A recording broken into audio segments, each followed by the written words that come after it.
ተፈጥሮ እንዲህ ናት። የራሷ የሆነ የማይታጠፍ የጊዜ ቀመር ያላት። በርካታ ህይወታችን ዋና ነገሮች እኛ ባልቀጠርነው ቀንና ባልገመትነው ቦታ የሚከወኑባት። የሰው ልጅ ትውልዱን ለማስቀጠል አዲስ ነፍስን ወደዚች ምድር በሚያመጣበት ጉዞ ላይ እናቶች ቀን ቆጥረውና ወራት አስልተው በዚህ ጊዜ ልጄን እታቀፋለሁ ብለው ተስፋቸውን ያኖራሉ። አንዳንዴ ግን የተፈጥሮ ነገር ሆኖ ጨርሶ ባላሰቡት ቀን ባልተዘጋጁበት ቦታና ሁኔታ ሲወልዱ እንመለከታለን። በኋላም ግን ብዙዎች የሚደመሙበት እንዲህ እኮ ተከናውኖ ነበር ተብሎ በትውልዱ መካከል የሚነገር ታሪክ ሆኖ ይመዘገባል። እስቲ መለስ እንበልና በዓለማችን ታሪክ ላይ ከሰፈሩት መካከል ባልተጠበቀና በአስገራሚ ሁኔታ ልጆቻቸውን በሰላም የተገላገሉ እናቶችን ጥቂት እናስታውስ። ነገሩ የተከሰተው እንደ አውሮፓውያን አቆጣጠር በ1969 ነው። ጁዲት ላቭ ኮሄን ትባላለች። የአፖሎ የጠፈር መንኮራኩር መሐንዲስ ናት። የመውለጃዋ ወራት ተቃርቧልና በስራ ላይ ያለች ምጥ ይዛታል። ስራው እንዲቋረጥ ስላልፈለገች የጀመረችውን ውስብስብ የሂሳብ ቀመር ይዛ ወደ ሆስፒታል ታቀናለች። ሆስፒታል እንደደረሰችም ከህመሟ ጋር እየታገለች የሂሳብ ቀመሩን በተሳካ ሁኔታ ፈታ ለስራ ባልደረቦቿ በስልክ ካሳወቀች ከደቂቃዎች በኋላ የዛሬውን ዕውቁን የሆሊውድ ተዋናይ ጃክ ብላክን በሰላም ተገላግላለች። የሚያስገርመው በዚያ ጭንቅ ውስጥ ሆና ያገኘችው ሳይንሳዊ መፍትሄ አመት ቆጥሮ በአፖሎ 13 ላይ ሊከሰት የነበረውን አደጋ በማስቀረት የጠፈር ተመራማሪዎችን ህይወት ሊታደግ ችሏል።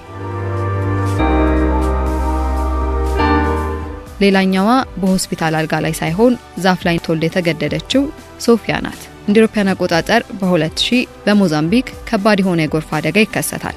በሰዓቱ ነፍሰ ጡር የነበረችው ሶፊያም ራሷን ለማዳን በአቅራቢያ ወደ ነበረው የማንጎ ዛፍ ላይ ተወጣለች። በዚያም ያለ ምግብና ውሃ 3 ቀናት ከቆየች በኋላ በሶስተኛው ቀን እዚያው ዛፍ ላይ በሞትና በህይወት መካከል እየታገለች ባለችበት ሴት ልጅ በሰላም ወልዳለች። ከደቂቃዎች በኋላ የነፍስ አድን ሄሊኮፕተር ደርሶ ሁለቱንም አትርፏቸዋል።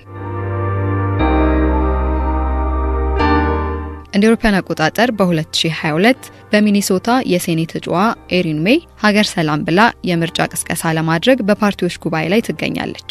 ልክ የምርጫ ቅስቀሳው እንደተጀመረ ማለዳ ላይ የማይቀረው ምጥ ይጀማምራታል። እሷ ግን አቋርጣ መውጣት አልፈለገችም። ታዲያ ያላት አማራጭ ህመሟን ዋጥ አድርጋ መቀጠል ነው። ተራዋ ደርሶ መድረክ ላይ ወጥታ ንግግር ስታደርግ እየተሰማት ያለውን ያንን ከባድ የምጥ ህመም እየታገለች አንዴ በኃይል እየተነፈሰች አንዴ ደግሞ ጎንበስ ቀና እያለች ጥርሷን ነክሳ ንግግሯን አጠናቀቀች።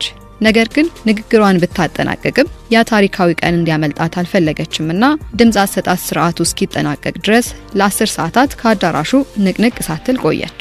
በኋላም ግድ ሆነና ወደ ሆስፒታል በማምራት ሴት ልጅ በሰላም ተገላግላለች።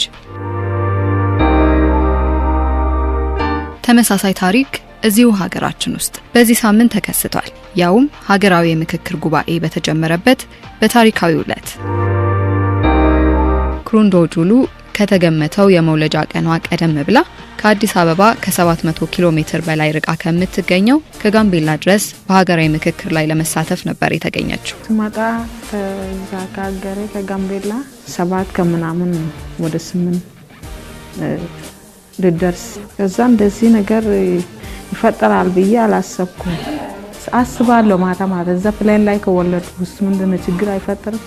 ከዛ አገር ይበልጣል ብዬ መጣሁት። ለመውለድ ገና ወራት እንደሚቀራት ያሰበችው ክሩንዶ በጉባኤው ሂደት ላይ ያለች ድንገት ምጥ ይዛታል። እዛ ኦሪንቴሽን ላይ ሲጀመር 1 ሰዓት 2 ሰዓት 3 ሰዓት ከኩል እመሙ ጀመረ። እመሙ ደግሞ ለየት ያለ ነው። በቃ ወገበ አይደለም ዝም ብሎ በቃ እዚህ ቆርጠት ነገር።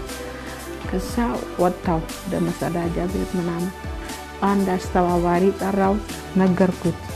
ከዛ አምቡላንስ ወደ ሆስፒታል መሄድ ፈልጋለሁ አልኩት። ከዛ ከሱ ጋር አንድ ላይ ሄደን አንድ አስተባባሪ ነበረች ከኛ ጋር ወደ ሆስፒታል አደረስነን። ከዛ እዛ ስንደርስ ምጥ ነው ብለው ነገሩን። ወደ ሆስፒታል ካቀናች በኋላም ባልገመተችው ሁኔታ የበኩር ወንድ ልጇን በሰላም ለመታቀፍ በቅታለች። ልጁ ሊወጣ ነው ብሎ ወደ ማዋለጃ ክፍል አስገቡ።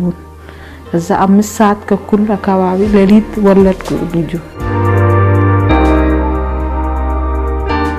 በአንድ በኩል እናት መሆኗ፣ በሌላ በኩል ደግሞ የሀገር ወደፊት እጣ ፈንታ በሚወሰንበት ዕለት መውለዷ ደስታዋን እጥፍ አድርጎታል። የደስታ ስሜት ነው። በጣም ደስ ብሎኛል። እንደዚህ የእግዚአብሔር ክብር ነው ወይስ የእግዚአብሔር እድል ነው ለልጄ ሰጠኝ ለኔ ሰጠኝ? ምክክር የልጇ ስም ነው።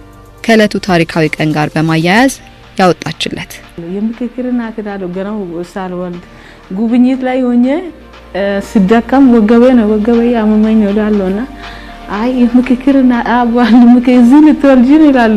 ምክክር ነው የሚሆነው። ከዛ ምክክር ጥሩ ስም ስለሆነ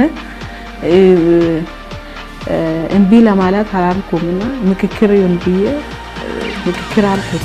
እማሙ ገና ሳይተወኝ ልጁ ገና ሳይወጣ በጣም ከባድ ስሜት ነው የተሰማኝና ልጁ ሲወጣ ነው ሰላም ያገኘሁት።